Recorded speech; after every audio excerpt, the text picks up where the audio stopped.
melihat apa yang berubah, melihat seperti apa kondisi sekarang, bukan memaksakan apa yang kita terima dahulu ke anak seperti itu. Di situ seni mengajar. Tadi sudah disampaikan oleh Ibu Moderator. Terima kasih beberapa info tentang saya. Kita skip aja. Nah, ini kita akan mencoba Bapak Ibu melihat kenapa literasi digital penting, apa itu literasi digital, lalu teknologi pendidikan seperti apa, lalu seperti apa tantangan mengajarnya dengan melihat apa itu generasi alfa. Karena yang Bapak Ibu ajar sekarang itu namanya generasi alfa, bukan lagi Gen Z.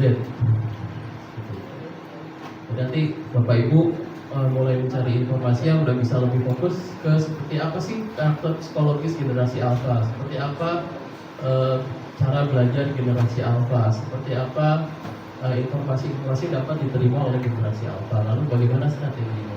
Yang pertama, ini adalah ada sedikit quote. Bapak Ibu, kita mulai dengan quote dari Pak Dewey, John Dewey.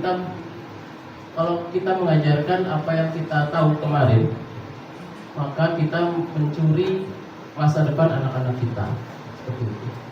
Jadi seperti tadi saya sampaikan, kalau kita mengajarkan apa yang kita terima dahulu pada anak-anak kita, sebenarnya kita sedang merampok atau mencuri masa depan anak-anak kita, karena mereka tidak akan tahu tantangan yang mereka sedang hadapi apa gitu. Karena kita memaksakan challenge dan masalah-masalah masa lalu pada anak kita yang hidup di zaman sekarang.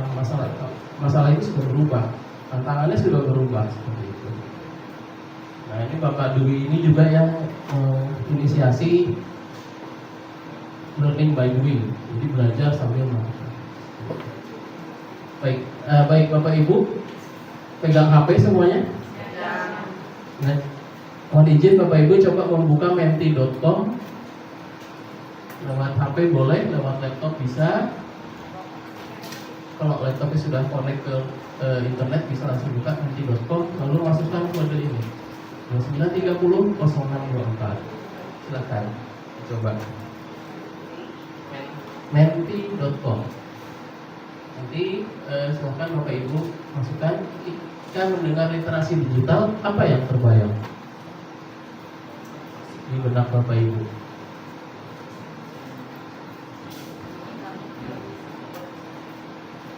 Bisa? Terbuka? Oke. Masukkan kodenya 2930 0624. Ya. Menti.com. Oh enggak pakai spasi kodenya, langsung saja.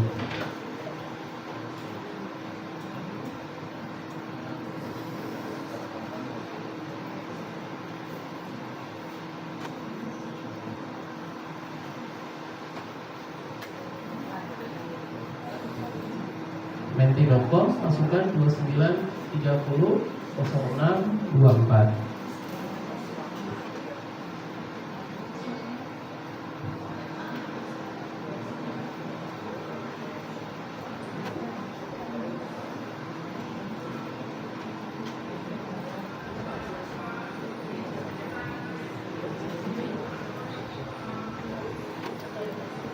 Baik, sudah ada 3 respon. Silahkan kami tunggu. Oke, saya tunggu. Ada yang kesulitan? Buka menti.com. Iya, pastikan kuotanya ada yang belum. Itu juga jadi masalah. Ya.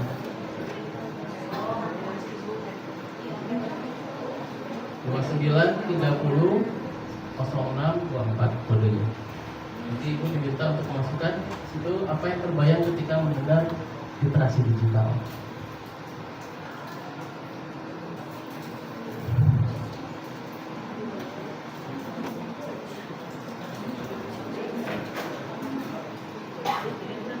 Silakan.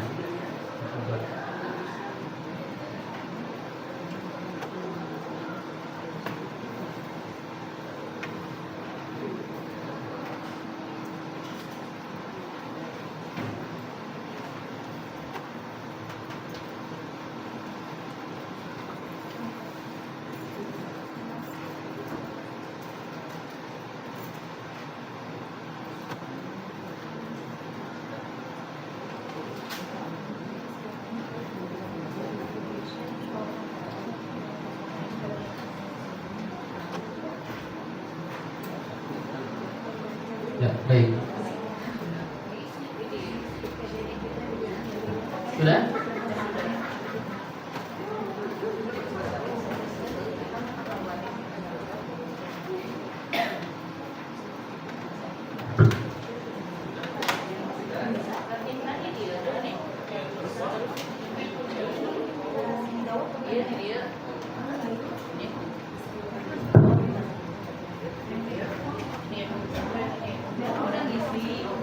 Sudah mengisi Bapak Ibu? Sudah. Baik, kita coba lihat hasilnya. Nah ini, kira-kira, nah ini adalah salah satu alat bantu ya Bapak Ibu, menti.com. Kalau ini saya pakai yang untuk mengambil ide. Jadi sebuah word cloud istilahnya, atau awan kata. Yang paling tersirat ketika mendengar literasi digital adalah IT, baca, teknologi, dunia digital. Lalu yang lain-lainnya banyak, weight-nya sama, menerima informasi, belajar lewat IT, gambar, e-book, gerak, menarik dan menyenangkan, membaca secara digital, membaca tanpa kertas, teknologi informasi, belajar online, web. Oke, nah kita bisa lihat dari sini bahwa kita kebanyakan setuju bahwa itu adalah dunia digital, IT, teknologi dan membaca, literasi digital. Oke, terima kasih Bapak Ibu. Kita akan melanjutkan ke slide kita. Nah ini menti.com adalah salah satu alat bantu yang Bapak Ibu juga bisa gunakan nanti dalam pengajaran. Jadi ada beberapa tools di sana yang Bapak Ibu bisa gunakan, baik itu misalnya untuk quiz, rankingan.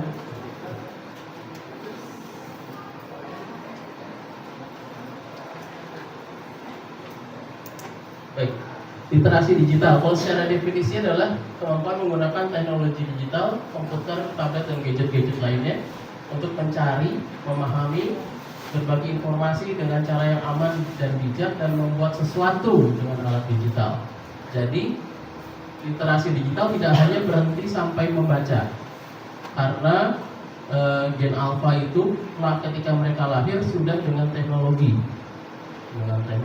sesar, laser, misalnya lahir aja udah pakai teknologi gitu, BIOS-nya udah canggih seperti itu.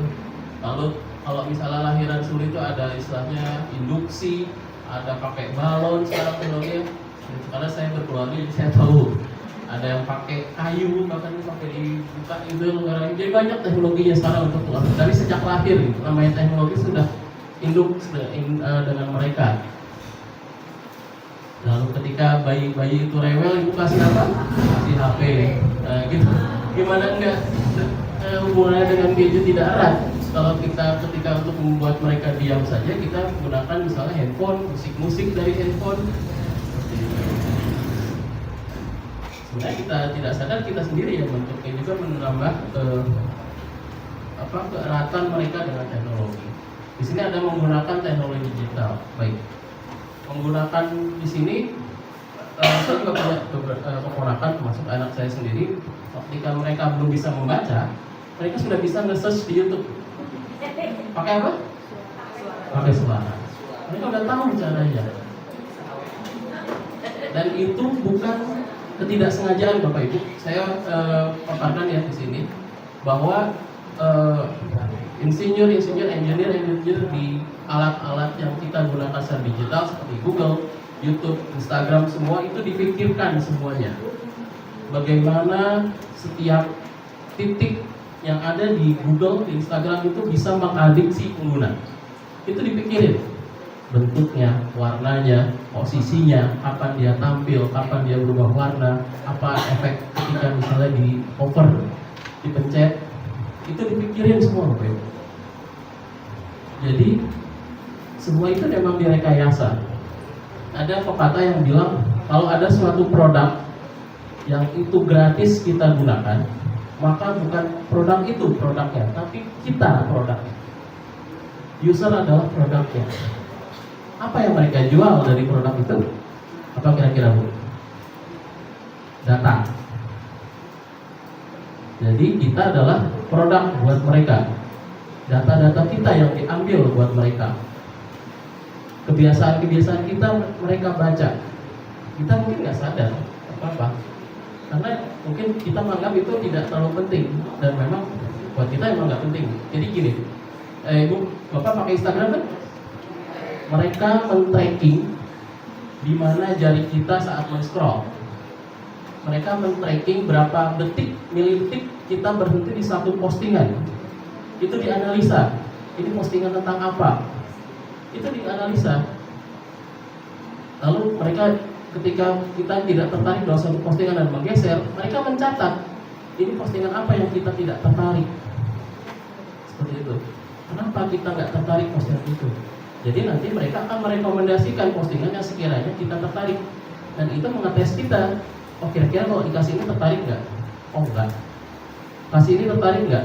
Oh, enggak. Kasih ini tertarik nggak? Oh, tertarik. Oh, berarti kecenderungan ketertarikan kita akan skew atau menggeser ke suatu ketertarikan. Nah, data itu yang mereka akan jual belikan. Kenapa? Alat-alat seperti Instagram, Facebook, dan semuanya, Google termasuk, mereka mendapatkan uang dari iklan dan data.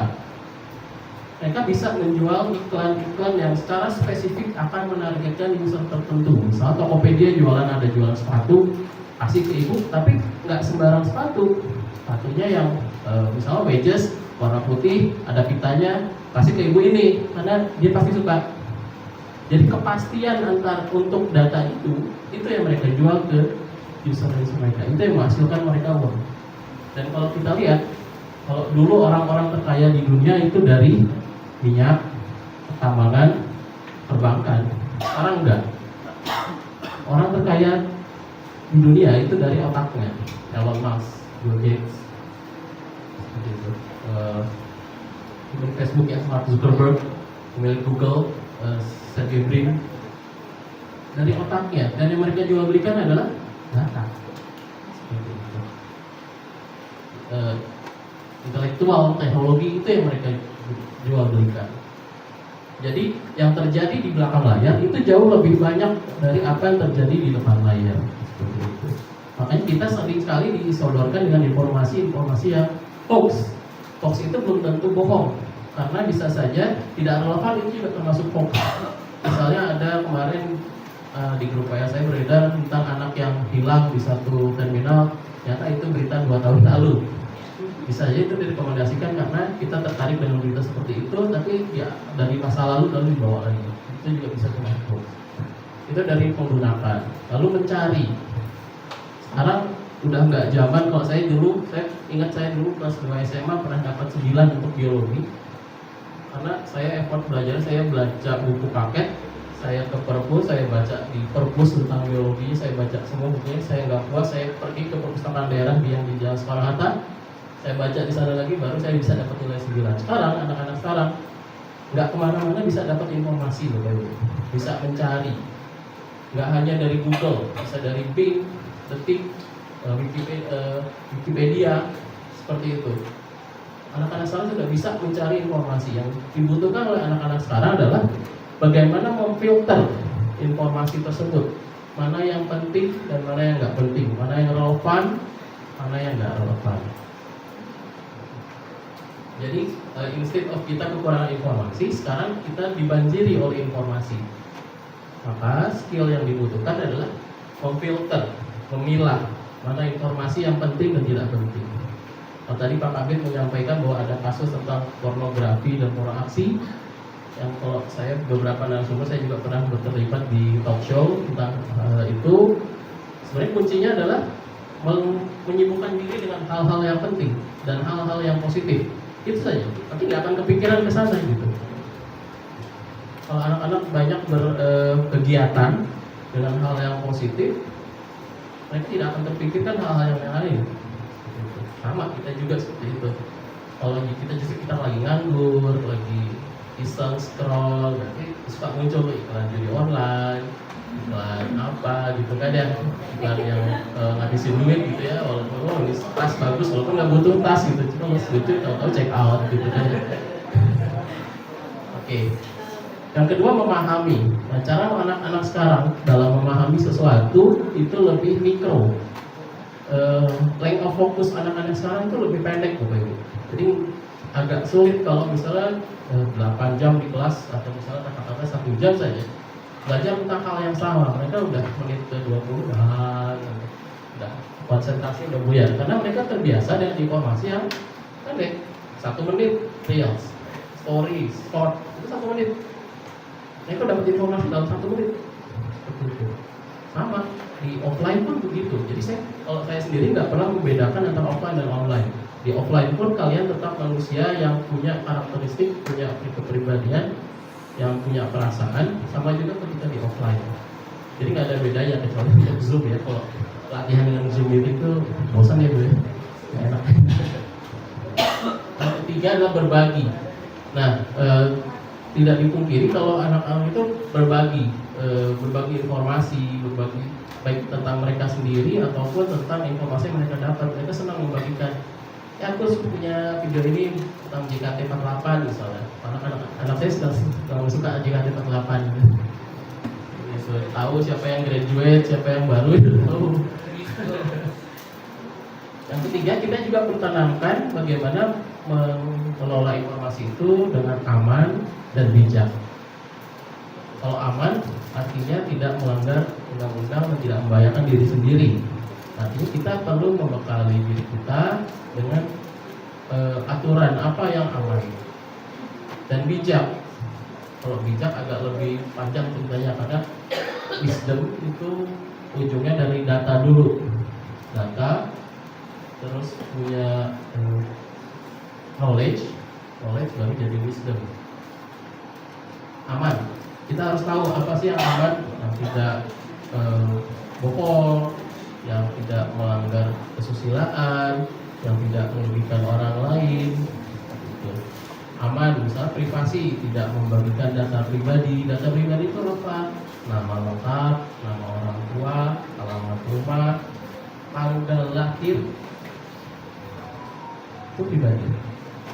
Ibu suka bagi-bagi tanggal lahir? Ya. Siapa yang senang bagi-bagi tanggal lahir? Ditulis di Instagram gitu, di Facebook. Kenapa bahaya Bu? Kenapa privasi coba kira-kira tanggal lahir? Ada yang bisa kasih pendapat? Suka jadi password ATM, betul, satu. Ada lagi?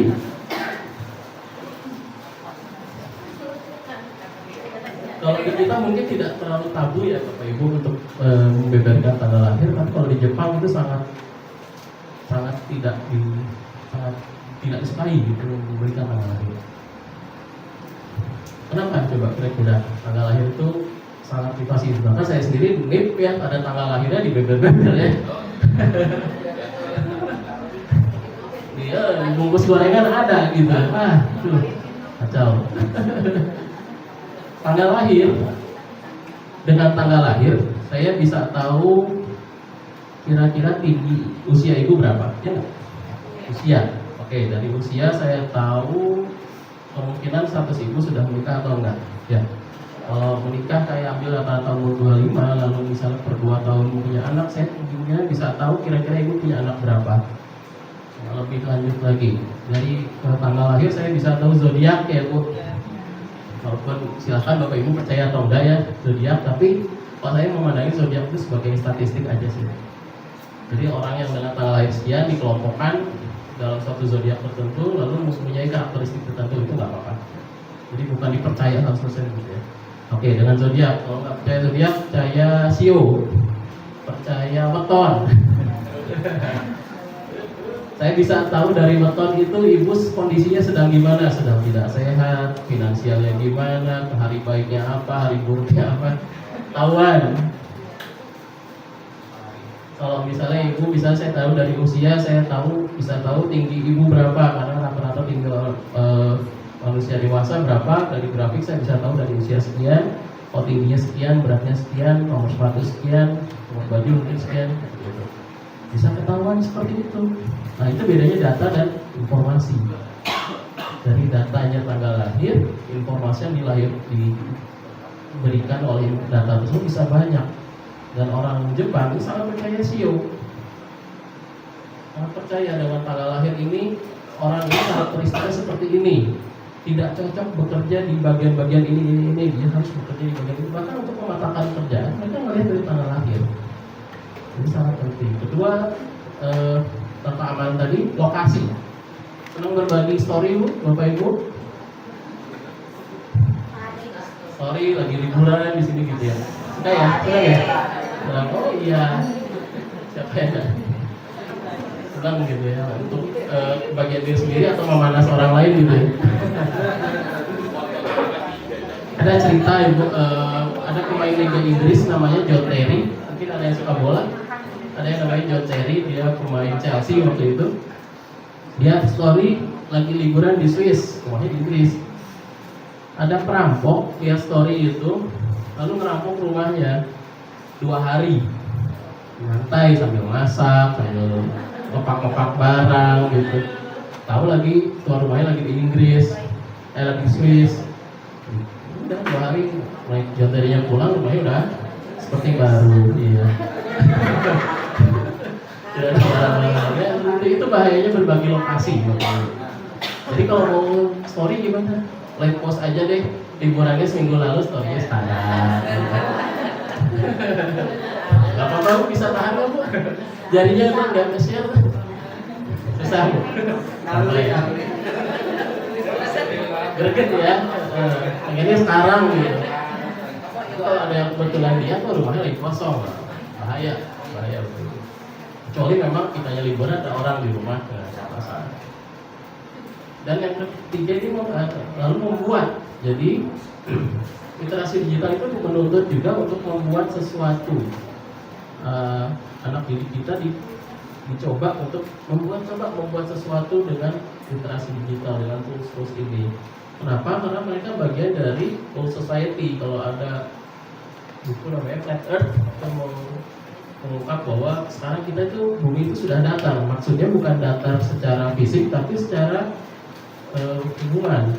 Semua itu bisa terkoneksi. Ada paper yang mengungkap, bahkan di Facebook ya, pemilik Facebook yang mengungkapkan bahwa setiap kita ini terhubung dengan siapapun di dunia itu dengan 6 derajat. Maksudnya Ibu misalnya dengan Barack Obama, itu hubungannya Ibu dengan orang ini A, B, C, D, E, Barack Obama, nyambung. Itu diteliti oleh Facebook karena mereka mempunyai data tentang jejaring orang gitu. Ini kenal ini kenal ini. Orang dengan orang lain terhubung hanya dengan 6 derajat. 6 degree of separation istilahnya.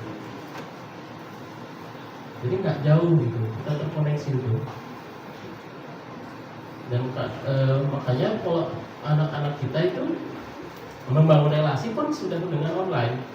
Nah itu yang kadang jadi harus perhatian juga ya. Kamu kenalan dengan siapa secara online.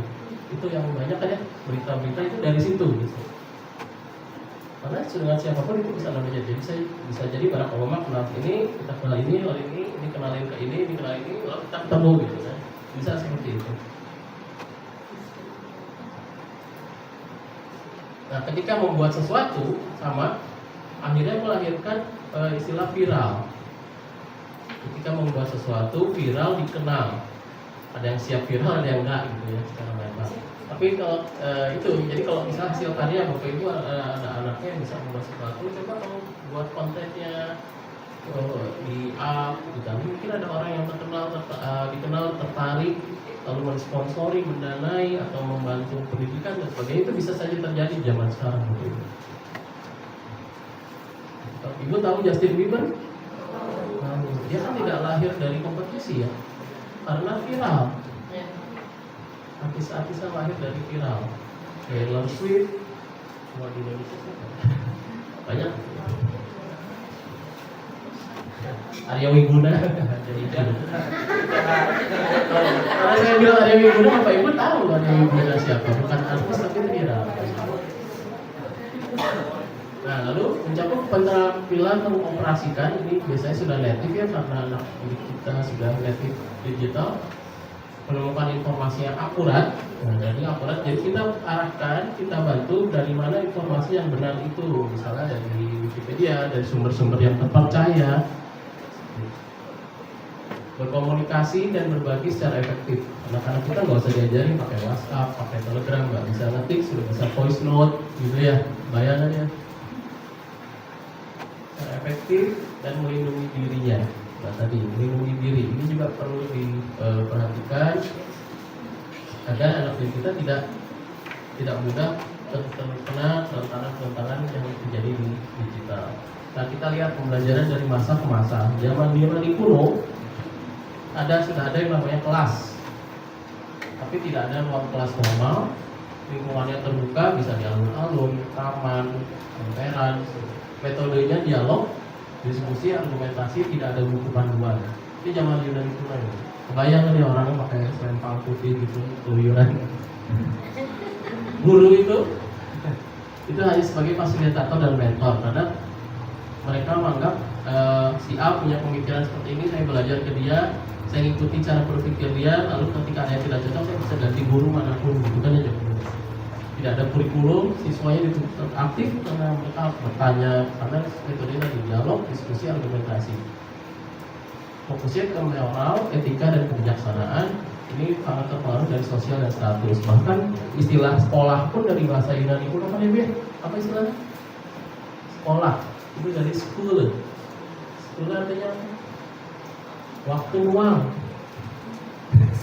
Jadi orang zaman dulu sekolah karena punya waktu luang. Gitu. Kalau saya jadi wajib sekolah. Ya, karena mereka orang-orang ningrat gitu ya, yang nggak ada kerjaan. Kalau yang bawah-bawahnya kan bertani, beternak sebagainya, yang nggak ada kerjaan itu kan sekolah. Dan akhirnya istilah itu berubah. Dan sekarang zaman sekarang kita ada global ya, ambilnya kelasnya terkondisi, siswanya sekian, gurunya sekian, itu jadwalnya, metodenya gimana, macam-macam.